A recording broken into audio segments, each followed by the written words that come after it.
录一小段放在我们的 IG 吗？ Okay, so 会真的 I'm gonna show you guys one of our final projects to introduce the 5 elements.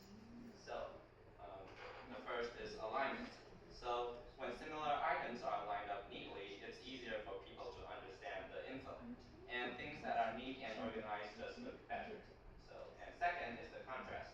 So we use different colors or different size to separate the important ones and the less important ones. So,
why we separate